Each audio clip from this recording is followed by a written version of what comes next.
Hello, I'm Andy Davis. I'm from MIT Lincoln Laboratory. I'm here to talk about our experience running a series of Capture the Flag or CTF competitions for the kind of New England region, targeting students in college, undergrad, graduate students. So, what is a CTF? I was a little bit worried about putting this in there, but there is apparently, as we've heard, some debate as to what constitutes a CTF. So when looking at this, we kind of break them down into several categories.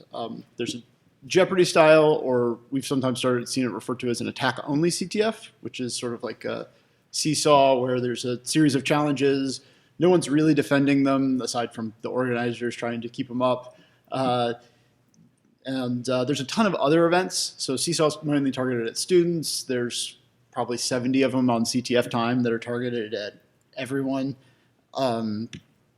There's players versus a red team. So you have a team, you're here, you're given something, you've got to defend it, and some team of professionals are going to come in and try to attack you. CCDC is an example of this. So is CDX, which is one targeted at the military. And then there's players versus players. Ours falls into this category, so does the DEF CON final CTF. And the sort of big takeaway from this is it's a way for someone to practice an offensive skill set in a safe environment. And safe in this case meaning no one's going to go to jail, no one's going to, nothing bad's going to happen.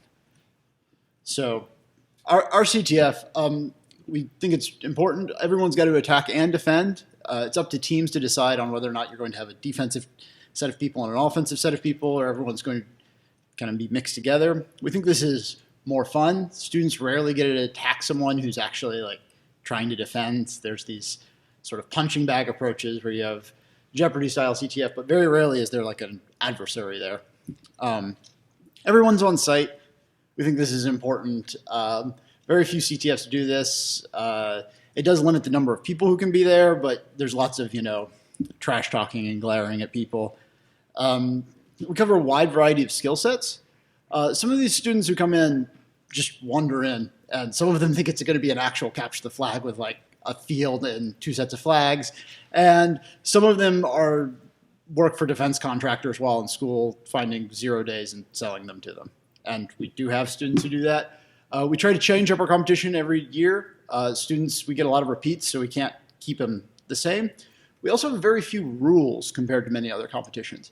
Pretty much anything aside from you're not allowed to flood our network. You're not allowed to physically assault another member of a team. You're not allowed to physically assault a member of your own team. We had to add that one.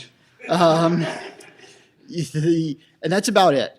Phishing, completely allowed. A lot of our announcements come from tleek@gmail.com. One of the schools has T1leek or T1eek@gmail.com. Phishing's completely allowed. Teams have gone to lunch and left a sheet of paper with their passwords on it. Photographing that and taking it with you is completely allowed. We pretty much are an anything goes if you ask us sort of environment. So we've done a lot of these competitions. We've built a framework that allows them to kind of crank out. We started with like an all web-based one in 2011. I came in 2012 and added some binary challenges to this. We found out with the binary challenges, reverse engineering was a big bottleneck. So we had this sort of RE mini CTF that was more educational instead of competitive to get people prepared. We settled in early 2003 that we were going to do our big CTF on Android. So we had a scrimmage because this was a very unique thing. Not a lot of people were experienced with Android, and not a lot of people knew what an Android CTF would feel like. The big event I'm going to talk about was a 2-day Android attack defend CTF. And then starting in 2014, we had really honed our sort of framework down, and we pumped out a whole bunch of these little mini, more educational, less competitive events. So just to go over this for everyone so they're on the same page, if you played a lot of CTFs, this may be a little bit boring, but quick overview of how this sort of attack defend CTF functions. So over here on the far right, we have all of the teams, players. They bring their laptops. We have 4 teams, the blue, green, red, and yellow team. The teams are given a server running some backend services. It's just a virtualized thing. They have complete access to this through a VMware console. They can reinstall the operating system. They can change the operating system. They can do whatever they want to it. And this is the blue, green, red, and yellow servers up top. There was an app store, sort of simulating like the Google Play Store or something like that. It was developed by us and Raytheon BBN, using some technology they developed for DARPA to defend it. Attacking the App Store, completely allowed. You could take down the App Store and replace everyone's apps. That did happen. We built an anonymizing router. This is to sort of prevent the simple, like, I know what the red team's IP address range is, I'm just going to block it. So we built this sort of anonymizing router and had a pre-anonymization packet capture so we can go back and analyze our results. We had a grading farm of sort of Android emulators. At the lab, we've developed our own Android emulator, and that's what we were running on. And then there's a scoreboard and a grading database. The grading database just kind of keeps the game state. So I'm going to kind of walk through, for those of you who are looking very confused right now, sort of some examples of the red team attacking the green team. So the green team is given an app. It's kind of partially built, simulating like you get dropped in at a place like Google. They submit it to the App Store. That app is downloaded by one of our graders, which is basically just a phone. A flag is generated by our game database and given to the grader. That flag kind of gets inputted in through the use of the app and is sent to the green team server. So now the red team here can generate sort of attack on their own laptops. They could also use their own servers, send it to the green team server and sort of simulate a breaking into Google servers and stealing someone's email. And then they submit that to the scoreboard and score points. Alternatively, they can develop a malicious app. They can send that app to the App Store. That app will be downloaded by a user and co-reside on a phone with the same people, the same as the Gmail application.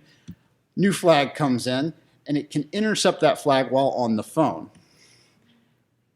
and send it to the red team, who can then submit it for points. I don't go over in this, but you also could attack the App Store and just replace the red team's app with one that just sends it directly to your server instead of theirs. So we tried to make this sort of a realistic scenario. Android apps get reinstalled periodically through a method that sort of emulates updates, so teams can push updates to their phones continuously, but not everyone gets the same app all the time because probably several of us have out-of-date apps on their phone right now, and that means the general population, lots of outdated apps are out there. Your Android app is going to co-reside with apps that are not necessarily friendly to yours. So just like Google can't ensure that you're not going to download malicious apps, they can't as either. Not every emulator is going to have every app on it, so you don't get any sort of probability, like if I know this app is here or this app is here, you have to do some reconnaissance on the actual phone itself. And we think it's a fairly good proxy for how an event's actually going to go. So scoring. This is a much debated, much contested thing. Believe it or not, this formula at one point was a lot more complicated. So we have a relatively, teams have mentioned, people have mentioned a lot how to weight challenges. So we solve this by not weighting our challenges. Because it's an attack defend CTF, it's very hard to determine like how hard is this compared to other challenges. So if people steal flags from it, it's easier to attack and harder to defend. So the way we calculated our score is for a given team, we sort of sum over all the rounds and all of the challenges. And then for each challenge, we have an availability, an integrity, and the number of flags that challenge is currently holding. The availability and integrity are ones and zeros. So if your challenge isn't up and working, you get 0 points for that round. This is because a common strategy in attack that when given with the attack defend is just, I'm going to turn off everything and just go attack. So we made sure that if you do that, you get 0 points. You will get absolutely nothing. This is fairly brutal, but was necessary due to the number of people who just got frustrated and tried to turn everything off. Integrity. Old flags, there's a window of flags, in which case you have to maintain those flags. And through each application, each challenge has a means to sort of check the integrity of old information. So you can't just dump all of your flags to like dev null. And then the number of flags. This actually turned out to be an interesting effect. So as the game goes on, you get more and more flags, and this pot gets bigger and bigger. So you actually steal the flags. When you steal the flags, if someone's defended successfully a long time, they have a lot of flags in their database. So people who are doing better are worth more points. Interestingly enough, when you steal those flags, they get resubmitted into your application. So now you have more information that you're responsible for the integrity of. So not only do you have to steal the information, you have to keep that stolen information in play and maintain the availability and integrity of that stolen information. This means that if I do a very good job defending my flag and only one person steals from it, but everyone steals from them, everyone has my information. So we thought that was a fairly unique and fairly realistic way of how things actually work. So we had a lot of very good successes with this. Situational awareness. This was a thing we really wanted to focus on. Most organizers, when they have a CTF, sit down and the game starts, and they basically have, Unix log files to tell them, is everything up? Is everything working? We wanted to try to solve that. So we had individual accounts, which I know lots of CTFs have group accounts. We had individual accounts, and the way MIT's network's set up, everyone who's on MIT network has a publicly routable, unique IP address. There's no NAT or anything like that anywhere on the network. So we can tie accounts to people's IP addresses to people's names and teams. So we had the ability to watch on our sort of security monitoring, who everyone was, and when someone was breaking one of the rules, I could walk up to their table and be like, Chris, your script is, your script on this port is flooding the network. And then I'd walk away and they'd be like, wait a second, how on earth do you know my name? Because I've never met this person before, and this room has got 200 plus students in it. Some other interesting. We tried to develop we're not necessarily the best development team. Most of us are on the systems exploitation. We spend a lot more time reverse engineering code than engineering code. Realistically, any code that we had that was based on a project that was written after 1994 broke horribly. So most of our code was written on Git, Fabric for SSHing around, and cron tab. CTF's basically a giant Rube Goldberg machine that people are shooting at, and it turns out that just tried and tested things are a lot easier to deal with. And Panda, which is our Android, it's a QEMU-based dynamic analysis platform that can support Android. It turned out to be much easier to work with for us because, in our defense, we wrote it, than the Android emulator, and allowed us to do this competition on Android. It is open sourced and is on GitHub. If you want to check it out, I do also work on that, so I can answer some questions. So our fails. Last-minute network anonymization configuration caused the port numbers to be easily guessable, and one or two teams figured this out. However, when we rebooted that router, it caused them to lose tons of points as their firewalls no longer worked because the randomization kicked back in. Unicode character names. CTF participants will try to do interesting things with any input field you give them. And I thought it would be fine, but I didn't know that Python had terrible Unicode support. So that caused us some headaches. And originally we had this very fancy idea based on our Android emulator and screenshots and OCR, and it worked like 80% of the time. But using sort of built-in frameworks to do this turned out to be a lot more reliable. And we also had, I developed a database extremely, from a very paranoid perspective.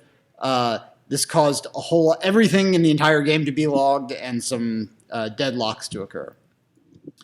So some questions for the future that we just our issues are very different than the issues NYU Poly has or any other challenge-based ones. Scale. It's very hard to do an attack defense CTF with more than about 200 people. just because scanning, it becomes an automation task of just automating attacks rather than anything else. Stress, it's a 2-day straight competition, which means that a team can wake up at 4 in the morning when no one's awake and do all the attacks they want. So it's very stressful for the players. It's very stressful for me. I have I have to stay up for 2 days straight and generally swear off I'm never going to do this ever again for about a month afterwards. Fun. We have a lot of people show up, more than we have room for. We actually have to turn people away. So we think we're doing pretty okay with that, but how to increase that? Raytheon BBN was very, willing to come and test their new technology. We like this. We think it's a great environment for that. The problem is it can basically only go wrong for them. But they were very brave and willing to step up for that, and we think that helped them a lot. But we're trying to get more people to convince them to man up and try to see these new development technologies if they work. We're debating on how close we think ours follows reality closely. We're debating on that, and we really at this point have no idea the teaching value of this. We haven't really thought about that. So, I guess time for some controversial statements.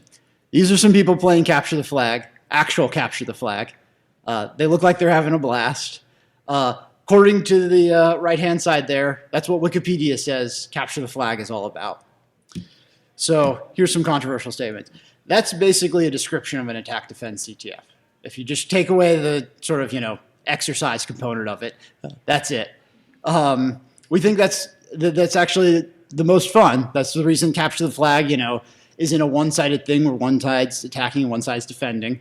We think doing both is actually very valuable. And these are actually the Wikipedia listed required skills for being good at physical capture flag. And it turns out those are really the required skills for being good at defending and attacking a computer network. So in summary, we had a lot of people work on this. I'd like to kind of acknowledge all of them. Again, it was 40 hours straight, so we had to have lots of volunteers who stayed up all night. So if anyone has any questions or wants to, tell me I'm wrong or anything, you can, I'm willing for it. I'll be here all week, so if anyone doesn't want to ask a question on the microphone, I can do that too.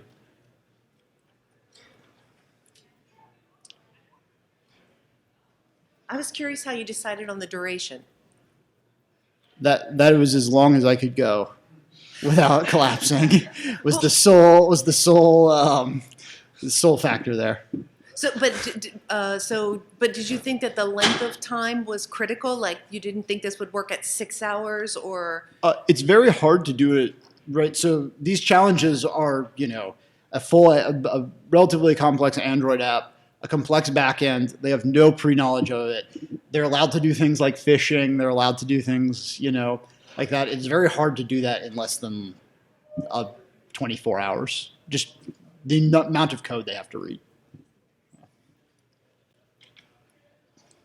Hi, I just wanted to provide a little clarification about the CDX. You had it in a special military column, but it's actually students. Right, yes, they are military students. Alan Sherman from UMBC. In our work with high schools, we found that school policy prevented us from doing any sort of offensive activity. Have you encountered that type of restriction? So the mini CTFs we've actually taken to different schools. MIT has a network policy that's basically anything goes. They're extremely open with their network. I have gotten some very funny looks from talking with school administrators as to you want to do what on our network? But we've gotten around a lot of this by hosting a lot of the infrastructure at MIT. So we've told them that they will only be attacking MIT. And then they're generally okay with that.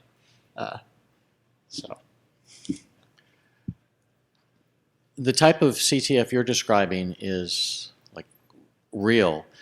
You could also do this in a simulated environment. For example, you could take a game like Call of Duty and expand it to allow cyber attack and defense within the game. Do you have any thoughts on the simulation versus the real CTF?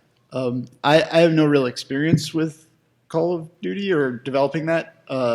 It's mostly I just have experience doing real work, and all of us, none of us have any real simulation experience. All of us, we're the systems exploitation group at Lincoln Lab, so we just kind of wrote what we know. So. I have a question on the duration, because I think that you raised a great point. It's a problem to maintain and run the competition, and you need to be awake a long time, and it's stressful. I mean, the organizers of DEF CON are up pretty much 3 days straight, so it's painful. But do you find that, so were you keeping your competition on at all times? You were shutting down? Because, for example, at DEF CON, they tried both things. So there were years in which there were nobody's going to bed. The floor is open all night. What do you think about that? We tried. We give them access to VMware, so we have the backend services at least are run on the sort of VMware vSphere cloud, and we give them each an account on that to be able to pause their VM. So we leave that decision up to them. If they want to go to bed and just ensure no attacks, they can pause their VM, on the assumption that their VM account hasn't been compromised, which did happen. In which case, the other team just waits for them to go to bed, unpauses their VM, and then so. Okay, yes. but then my question is, how many people decided to pause the VM? Most people stayed up.